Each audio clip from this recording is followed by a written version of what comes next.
Hello students, welcome to our channel locus point of your career. बेटा, आज हम लोग बात करने जा रहे हैं बेसिक्स ऑफ अप्लाइड मैकेनिक्स की, या आप कह सकते हैं मैकेनिक्स की। और आज का लेक्चर स्पेशली इंग्लिश और हिंदी दोनों लैंग्वेजेस में आपको नोट्स भी प्रोवाइड करेगा, कंटेंट देगा, क्योंकि बहुत सारे बच्चे जो डिप्लोमा से हैं या जिनको इंग्लिश में प्रॉब्लम्स आती हैं तो उन्होंने बहुत सी डिमांड करी थी कि हिंदी में भी लेक्चर हो, हिंदी में भी कंटेंट दिया जाए। ठीक है, तो मैं कोशिश करूँगा कि आज के लेक्चर में आपको हिंदी में भी पूरा कंटेंट मिल जाए, जिससे आपको समझने में प्रॉब्लम ना हो। तो इस वीडियो में हम हिंदी इंग्लिश दोनों में ही कंटेंट को लेकर के चलेंगे। ओके, तो आज के लेक्चर में हम जो बात करेंगे वो कुछ बेसिक चीज़ें हैं मैकेनिक्स की। जैसे मैकेनिक्स में सबसे बेसिक चीज़ तो ये आती है कि मैकेनिक्स क्या है, ये हम लोग डिस्कस कर चुके हैं पहले के कई लेक्चर्स में, कई वीडियोज़ में भी और कई क्लासेस में भी। ठीक है, कि जहाँ पर भी ऐसी साइंस या वो ब्रांच साइंस की जहाँ पर किसी भी बॉडी पर लगने वाले फोर्सेस और उसके इफ़ेक्ट्स की हम लोग स्टडी करते हैं, उसको हम लोग बोलते हैं मैकेनिक्स। और अप्लाइड मैकेनिक्स मींस जहाँ पर मैकेनिक्स के रूल्स रेगुलेशंस को अप्लाई करते हुए हम कुछ काम करते हैं, उसको हम बोल देते हैं अप्लाइड मैकेनिक्स। तो अप्लाइड मैकेनिक्स यानी कि मैकेनिक्स के एप्लीकेशंस, तो एप्लीकेशंस की भी हम बात कर चुके हैं और आने वाले समय में कुछ बेसिक्स पर डिपेंड जो होगा एक वीडियो और मैं अपलोड करूँगा। बहरहाल आज हम जो बात करेंगे उसमें जिन चीज़ों की हम बात करने वाले हैं उसमें सबसे पहली चीज़ आपको जो स्क्रीन पर टर्म्स दिख रहे हैं, सबसे पहला है फोर्स। ओके, फोर्स यानी जिसको बल कहते हैं। फिर कैरेक्टरिस्टिक्स ऑफ फोर्सेस यानी बल के लक्षण। उसके बाद हम बात करेंगे कि फोर्सेस के कुछ टाइप्स हैं, जैसे पुल और टेंशन जिसको बोलते हैं यानी खिंचाव। तो खिंचाव और कंप्रेशन जिसको हम बोलते हैं संपीड़न। तो ये दो तरह के फोर्सेस हो गए। इसके बाद आता है एक्शन और रिएक्शन फोर्स यानी क्रिया और प्रतिक्रिया बल। इसके अलावा law of transmissibility of forces यानी कि बलों की स्थानांतरण। ये एक ब्लॉक है, ये जो मैंने बॉक्स बनाया, ये एक बॉक्स रखा हुआ है। इस बॉक्स पर कोई एक बल लगा, ठीक है, कोई हमने एक बल लगा दिया, तो ये बल मान लीजिए है F। तो इस बल की ये टेंडेंसी होगी, यानी कि ये बल पूरी कोशिश करेगा कि इस ब्लॉक में कुछ ना कुछ बदलाव किया जाए। वो बदलाव ये भी हो सकता है कि ये बॉक्स अपनी जगह से हट के आगे बढ़ जाए। वो बदलाव ये भी हो सकता है कि इस बॉक्स की शेप यहाँ से चेंज हो जाए और ये थोड़ा सा झुक जाए। वो ये भी हो सकता है कि ये ब्लॉक इस जगह से कुछ डैमेज हो जाए। यानी कि ये बल पूरी कोशिश करेगा कि जो भी इस समय इसकी कंडीशन है इसमें हम कुछ ना कुछ बदलाव ज़रूर कर दें। तो बल वो बाहरी इफ़ेक्ट होता है या बाहरी प्रभाव है जो किसी भी वस्तु या ऑब्जेक्ट की करंट कंडीशन में कुछ ना कुछ बदलाव करने की टेंडेंसी रखता है। हिंदी में तो ये चीज़ हो गई। अगर हम इंग्लिश में बात करें तो हम बोलेंगे कि the force is any external agent which tends to change the position और condition of any object। ठीक है, और बल की जो यूनिट यानी इकाई होती है जिसको मात्रक बोलते हैं, तो इसको हम बोलते हैं न्यूटन। ओके, ये होती है न्यूटन और इसको डिनोट किया जाता है N से। ठीक, ये होती है इसकी SI यूनिट। ठीक है, जो यूनिट सिस्टम्स होते हैं उसमें से जो इंटरनेशनल है, जो सब जगह पर माना जाता है, वो है SI सिस्टम। तो SI सिस्टम में बल की जो यूनिट होती है यानी कि मात्रक होता है वो होता है न्यूटन और इसको N से हम दर्शाते हैं। इसके अलावा MKS सिस्टम में बात करें तो बल को हम किलोग्राम भार से दर्शाते हैं। ठीक है, लेकिन ज़्यादातर जो हम प्रयोग में लाते हैं, यूज़ में लाते हैं, वो है न्यूटन। ठीक है, तो ये तो बात हो गई बल की। अब अगली चीज़ आती है कि बल के लक्षण यानी कि कैरेक्टरिस्टिक्स ऑफ फोर्सेस। ये एक बहुत इंपॉर्टेंट चीज़ है। एक बार इसको हम फिर से देख लेते हैं कि कैरेक्टरिस्टिक्स ऑफ फोर्सेस क्या होती हैं। तो कैरेक्टरिस्टिक्स ऑफ फोर्सेस यानी बल के लक्षण, ये वो चीज़ें हैं जिनमें से कोई भी एक चीज़ अगर हम मिस कर जाएं तो हम बल को पूर्ण रूप से परिभाषित नहीं कर सकते हैं, या किसी भी बल का क्या प्रभाव होगा उसके बारे में हम उसकी स्टडी नहीं कर सकते हैं, नहीं समझ सकते हैं। जैसे एक ऑब्जेक्ट मैंने लिया, ओके, फिर से एक वैसा ही बॉक्स मैं बना रहा हूँ। अब बहुत ध्यान से समझिएगा। अगर मैंने आपसे बोला कि इस वाले बॉक्स पर मैंने 10 किलो न्यूटन का बल लगाया, फोर्स लगाया, ओके, तो मैंने केवल इतना बोला कि 10 किलो न्यूटन का फोर्स मैंने लगाया इस वाले ब्लॉक पर, तो इसका इफ़ेक्ट क्या होगा बताइए। क्या आप बता सकते हैं कि 10 किलो न्यूटन का बल अगर लगाया गया तो उससे इस ब्लॉक पर क्या प्रभाव पड़ेगा, क्या इफ़ेक्ट आएगा 10 किलो न्यूटन फोर्स का? क्या कोई बता सकता है? नहीं बता सकता। क्यों नहीं बता सकता? क्योंकि फिर आप कहोगे कि सर ये फोर्स जो लग रहा है ये किस तरफ लग रहा है, ये कहाँ लग रहा है, ये कैसे लग रहा है, ये तो हमें कुछ पता ही नहीं है। अगर हमें ये नहीं पता है तो फिर तो बहुत सारे प्रभाव हो सकते हैं। अगर ये 10 किलो न्यूटन इधर से लगेगा तो ये ब्लॉक आगे जा सकता है, ये इस तरफ झुक सकता है, मतलब ये कुछ ऐसे हो सकता है, या फिर ये ब्लॉक आगे जा सकता है। ठीक है, अगर ये ऊपर से लगता है तो ये ब्लॉक नीचे दब सकता है या फिर ऐसे कंप्रेस हो सकता है। अगर हम ये 10 किलो न्यूटन इस तरफ से लगाते हैं तो जो पहले हमने बताया था वही इस तरफ, यानी कि ब्लॉक इस तरफ जा सकता है या इस तरफ झुक सकता है। तो ये बहुत सारी पॉसिबिलिटीज़ हैं। जब तक हमको इसकी ठीक जगह नहीं पता होगी कि ये 10 किलो न्यूटन का बल यानी कि 10 किलो न्यूटन का फोर्स कहाँ लग रहा है, तब तक हम कुछ नहीं कह सकते हैं। तो चलिए अब मैं बोलता हूँ कि ये 10 किलो न्यूटन का बल जो है, ये 10 किलो न्यूटन का फोर्स इस जगह पर लग रहा है, तो इसको हम बल का कार्य बिंदु, ओके, बल का कार्य बिंदु या क्रिया बिंदु या फिर पॉइंट ऑफ एप्लीकेशन,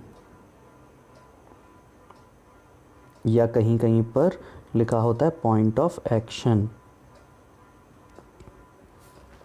हिंदी में बोलेंगे इसको बल का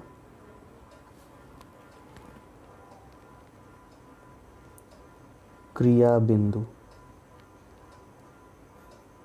ठीक, अब अगर केवल ये बिंदु बता दिया कि इस जगह पर लग रहा है तो भी आप कहोगे कि सर डायरेक्शन क्या है, क्योंकि इस जगह पर भी अगर ये 10 किलो न्यूटन ऊपर से नीचे लग रहा है तो अलग प्रभाव डालेगा, इफ़ेक्ट डालेगा। अगर नीचे से ऊपर लग रहा है तो अलग इफ़ेक्ट डालेगा, और इस तरफ लग रहा है तो अलग इफ़ेक्ट डालेगा, जबकि इस तरफ लग रहा होगा तो अलग इफ़ेक्ट डालेगा। तो मैंने ये जो एरो दिखाया है, ठीक है, ये एरो दर्शा रहा है इसकी डायरेक्शन। ये एरो जो है ये बताता है इसकी डायरेक्शन। जो तीर दिखाया गया है ये बताता है डायरेक्शन ऑफ फोर्स, बल की दिशा। ठीक है, ये 3 चीज़ें तो हो गई। अब इसके अलावा एक चीज़ और होती है जिसकी हमको ज़रूरत होती है, जो हमें मालूम होनी चाहिए, और वो है line of action of force. अब ये लाइन ऑफ एक्शन क्या होती है, तो इसको समझने के लिए हम क्या करेंगे कि जो बल का जो क्रिया बिंदु है, इससे बल की दिशा में आगे पीछे एक लाइन खींच देते हैं। ठीक है, इस लाइन की लंबाई कुछ भी हो सकती है। ठीक है, ये जो लाइन है ये है लाइन ऑफ एक्शन।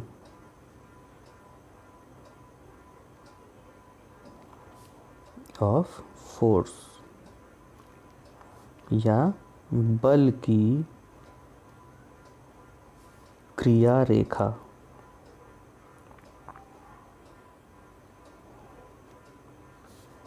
ठीक है, इसका क्या काम है लाइन ऑफ एक्शन का? बाकी 3 चीज़ों के काम तो समझ में आ गए होंगे। लाइन ऑफ एक्शन का क्या काम है ये अभी आगे हम एक नियम पढ़ेंगे, तब आपको इसके बारे में और अच्छे से समझ में आएगा। तो अगर हम बात करें कि बल के लिए क्या 4 चीज़ें ज़रूरी होती हैं, या फिर जिनको हम बोलते हैं कि कैरेक्टरिस्टिक्स ऑफ फोर्सेस क्या क्या हैं,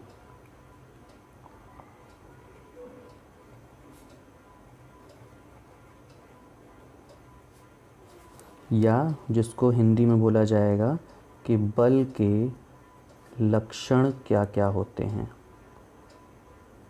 इसका मतलब हुआ कि एक बल को पूरी तरह से बताने के लिए या उसके प्रभाव की स्टडी करने के लिए हमें किन किन चीज़ों की ज़रूरत पड़ेगी। तो सबसे पहली चीज़ तो हो गई मैग्नीट्यूड,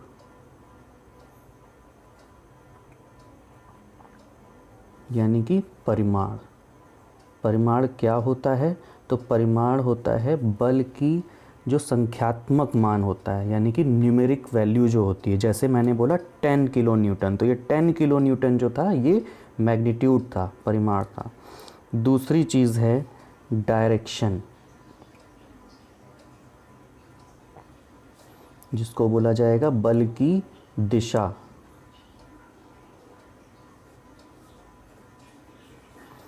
तीसरी चीज़ आती है पॉइंट ऑफ एप्लीकेशन,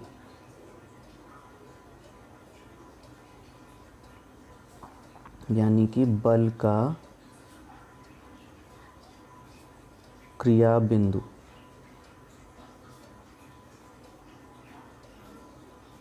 और इसके बाद आती है लाइन ऑफ एक्शन,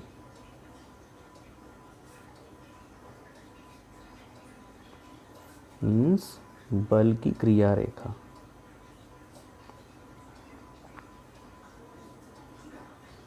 ठीक है, तो ये हो गए 4 बल के लक्षण या कैरेक्टरिस्टिक्स ऑफ फोर्सेस।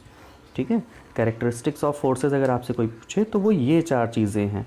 इन 4 चीज़ों की जब हमें पूरी नॉलेज होगी तभी हम किसी बल के प्रभाव की या बल के फोर्स के इफ़ेक्ट की स्टडी हम कर सकते हैं, वरना हम किसी भी बल को पूरी तरह से परिभाषित नहीं कर सकते हैं कि वो कैसे लगेगा और उसका क्या प्रभाव पड़ेगा। ठीक है, तो अब चलिए चलते हैं हम अपने आज के अगले टॉपिक की तरफ। ये तो हो गया बल और बल के लक्षण, यानी कि फोर्स और कैरेक्टरिस्टिक्स ऑफ फोर्स। अब हम बात कर लेते हैं कि जो रूल्स की, हम ये टाइप्स की बात कर रहे थे, सॉरी। तो टाइप्स में एक मैंने बोला था कि एक होता है पुल और एक होता है कंप्रेशन फोर्स, यानी कि tension and compression force.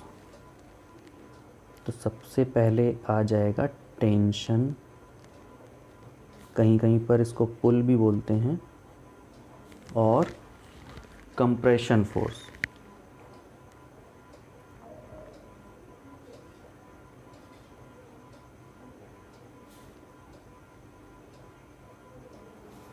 Hindi में इसको बोला जाता सॉरी तनाव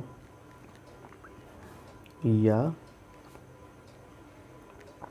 खिंचाव तथा संपीड़न बल। संपीड़न बल को कहीं कहीं पर प्रणोद भी बोलते हैं। ओके, जो हिंदी मीडियम में है वो लोग ध्यान रखें कि इसको प्रणोद भी बोला जाता है। कंप्रेशन फोर्स को हिंदी में प्रणोद भी बोला जाता है। ठीक है, तो टेंशन और कंप्रेशन फोर्सेस क्या होते हैं? तो इनमें बहुत कुछ सोचने समझने के लिए नहीं है, बहुत सिंपल सी चीज़ है, बहुत छोटी सी ये चीज़ है कि जब किसी भी वस्तु पर कोई बल इस प्रकार लग रहा हो कि वो उसको खींच रहा हो। ठीक है, जैसे मान लीजिए कि एक ये ब्लॉक हो गया, ये रखा हुआ है ऐसे। ठीक है, और इसी तरह का एक ब्लॉक हमने और ले लिया।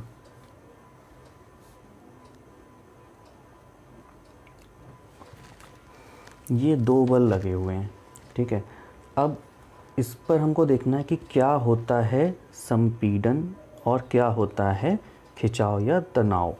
तो तनाव या खिंचाव वाले जो बल होते हैं वो हमेशा वस्तु से बाहर की ओर लगते हैं, उनकी जो डायरेक्शन होती है वो बाहर की तरफ होती है।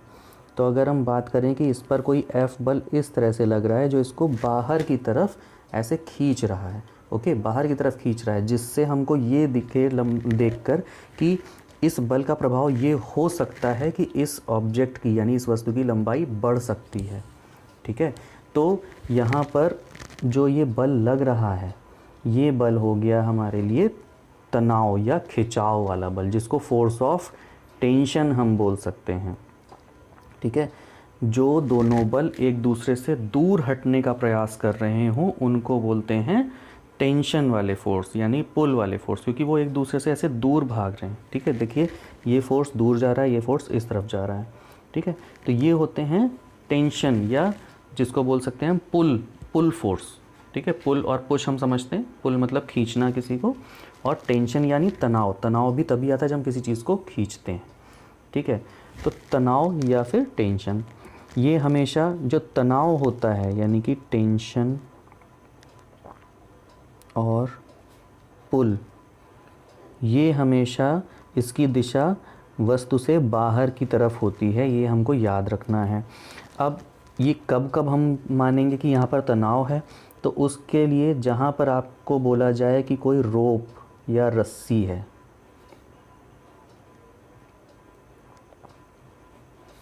बेल्ट है, ठीक है, या फिर कोई चेन बोल दें, वायर बोल दें यानी कि तार बोला जाए, तो हमेशा टेंशन वाला फोर्स लगेगा। आपको ये ध्यान रखना है, क्योंकि हम ये एज्यूम करके चलते हैं कि अगर इनमें से कोई केस आ रहा है तो उसमें तनाव होगा, ठीक है। अब हम बात करें कंप्रेशन की तो ये वो फोर्सेस होते हैं जो एक दूसरे के पास आने की डायरेक्शन में लग रहे होते हैं, जैसे ये। तो इनका इफ़ेक्ट क्या हो सकता है, ये बॉडी को यानी कि वस्तु को दबाने की कोशिश करेंगे, ठीक है। हमको डायग्राम को देख करके ये लगेगा ये वस्तु को दोनों तरफ से दबा रहे हैं, ठीक है। तो इसको हम बोलते हैं कंप्रेशन फोर्स या प्रणोद, ठीक है। तो कंप्रेशन फोर्स या प्रणोद क्या होते हैं, जो एक दूसरे की तरफ लग रहे होते हैं, एक दूसरे की दिशा में लग रहे होते हैं, इनको बोलते हैं प्रणोद बल, ठीक है। तो जब कभी बोला जाएगा रॉड, जैसे ये हो गया कंप्रेशन फोर्स, ठीक है, इसके लिए कहीं पर कोई रॉड बोला जाए या बार बोला जाए, तो इन दोनों केसेस में हमेशा कंप्रेशन फोर्स होता है। और कंप्रेशन फोर्स की जो दिशा होती है, प्रणोद की जो दिशा होती है, ठीक है, संपीड़न बल की जो दिशा या डायरेक्शन होगी, वो हमेशा ऑब्जेक्ट यानी वस्तु की तरफ होगी। देखिए यहाँ पर ये जो कंप्रेशन फोर्स लग रहे हैं ये वस्तु की तरफ लग रहे हैं, इनकी जो डायरेक्शन है ये हमेशा ऑब्जेक्ट की तरफ है, ठीक है। तो ये तो हो गए तनाव और खिंचाव वाले बल। अब इसके बाद आता है एक्शन और रिएक्शन। जो दूसरी चीज़ हमको बात करनी है वो था एक्शन और रिएक्शन।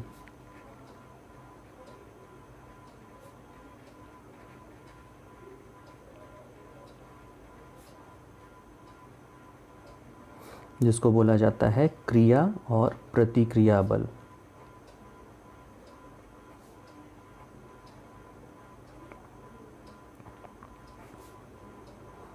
न्यूटन के तीसरे नियम को हम सभी लोग जानते हैं कि every action has equal and opposite reaction, और लगभग हर जगह ये वैलिड भी होता है, लड़ाई झगड़ों में भी वैलिड होता है। अगर आप किसी से लड़ाई करते हो और किसी को मार पीट दो, एक थप्पड़ मार दो, ठीक है, तो वो भी पलट के आपको एक थप्पड़ मारने की कोशिश ज़रूर करता है। तो क्यों? क्योंकि आपने एक्शन किया तो वो रिएक्शन करा। बहरहाल अभी हम लोग मैकेनिक्स की बात कर रहे हैं, तो मैकेनिक्स में हम बात करते हैं किसी भी ऑब्जेक्ट पर अगर कोई फोर्स लग रहा है, जिसको हम बहुत सिंपल तरीके से अगर समझें तो किसी वस्तु का जो अपना भार होता है वो भी एक फ़ोर्स की तरह काम करता है, ठीक है।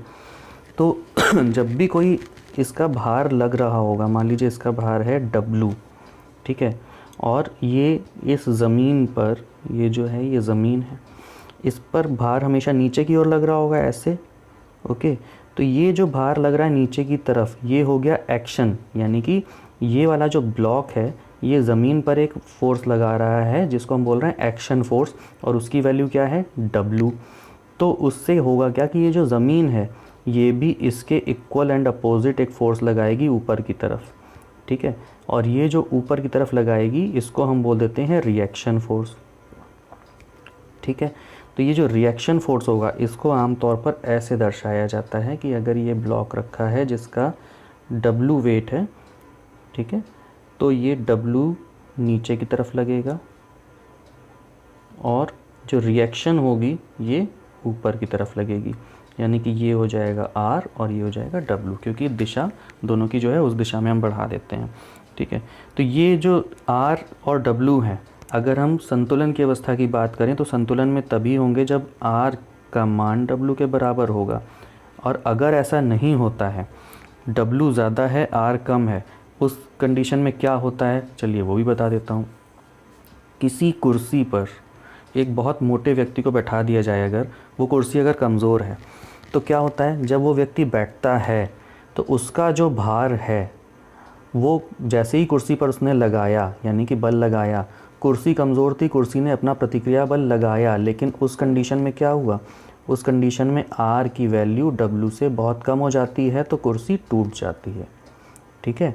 जबकि इन जनरल कंडीशन में जब हम लोग बैठते हैं कुर्सी पर, तो क्या होता है, R की वैल्यू W यानी हमारे द्रव्यमान हमारे वेट के बराबर होती है। जो कुर्सी है वो रिएक्शन इतनी लगाती है, तभी हम बैठ पाते हैं। ठीक है, तो ये हमको ध्यान रखना है। ठीक है, ये एक एग्जाम्पल की बात थी। तो ये हो गए एक्शन और रिएक्शन फोर्सेस। ठीक, अब जो अगला टॉपिक जो हमको देखना है वो है कुछ रूल्स जो मैकेनिक्स में हम यूज़ करने वाले हैं, और उनको हमको बहुत ध्यान से समझना होगा। ठीक है, तो वो क्या क्या है। सबसे पहला जो है, जो बहुत इम्पॉर्टेंट है और बहुत जगह पर यूज़ होने वाला है, वो है लॉ ऑफ ट्रांसमिसिबिलिटी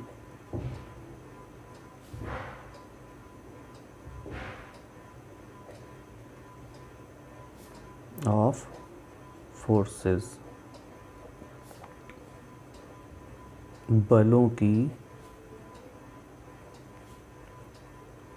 स्थानांतरणशीलता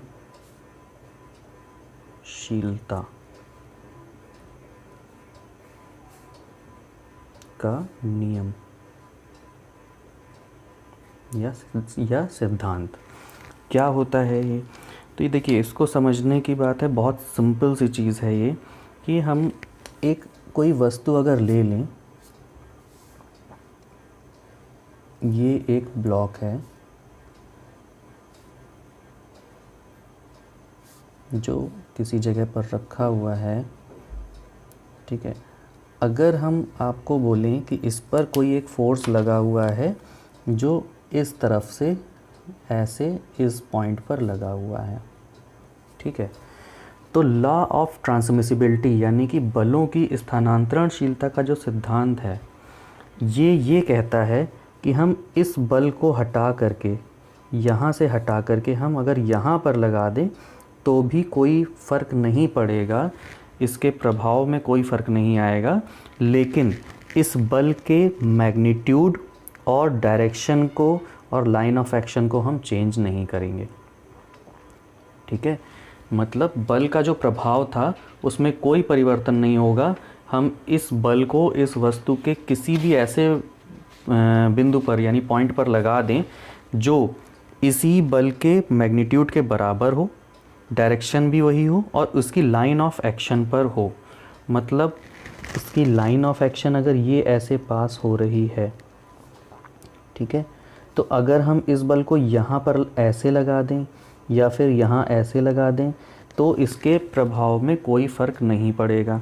यानी कि इस नियम के हिसाब से इस डायग्राम को हम ऐसे भी दिखा सकते हैं कि जो हमारा ब्लॉक था वो ये रहा, ज़मीन पर रखा हुआ था, और पहले वाला जो बल था वो यहाँ कहीं पर लग रहा था F, और इसकी लाइन ऑफ एक्शन ऐसे थी। तो हम इसी लाइन ऑफ एक्शन पर अगर इस बल को हम यहाँ पर दिखा दें, यहाँ से हटा दें, ठीक है, तो भी ये दोनों बराबर होंगे। यानी कि इसका इफ़ेक्ट और इसका इफ़ेक्ट सेम होगा। यानी कि हम क्या नहीं करेंगे, तो नो चेंज इन मैग्नीट्यूड, यानी कि बल के परिमाण में हम कोई बदलाव नहीं करेंगे, ये पहली चीज़। ठीक है, on same line of action, यानी कि उसी लाइन ऑफ एक्शन पर होना चाहिए। ठीक, और चेंज इन डायरेक्शन नहीं करना है, नो चेंज इन डायरेक्शन। ठीक है, अगर हम ऐसा कर देते हैं तो कोई भी जो इफ़ेक्ट है, अगर ऐसा करने के बाद हम बोलें तो force can be moved anywhere on the body और ऑब्जेक्ट।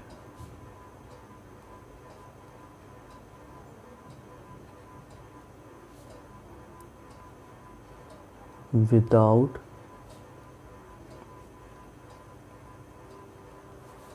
Changing its effect. मतलब बल को अब हम अगर ये 3 पॉइंट्स को याद रखें कि हम उसके परिमाण में कोई बदलाव ना करें, उसकी दिशा सेम रखें, कोई बदलाव ना करें और उसी लाइन ऑफ एक्शन पर रहें, तो हम उस बल को आगे पीछे कहीं पर भी बढ़ा दें तो उसके इफ़ेक्ट में कोई बदलाव नहीं आता है। ठीक है, तो ये हमको ध्यान रखना। ये है law of transmissibility of forces. और इसके बाद आता है अगला जो नियम है वो है प्रिंसिपल ऑफ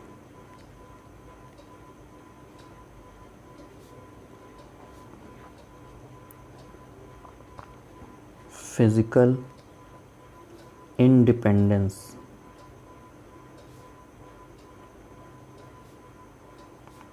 ऑफ फोर्सेस मतलब बलों की भौतिक स्वतंत्रता का सिद्धांत।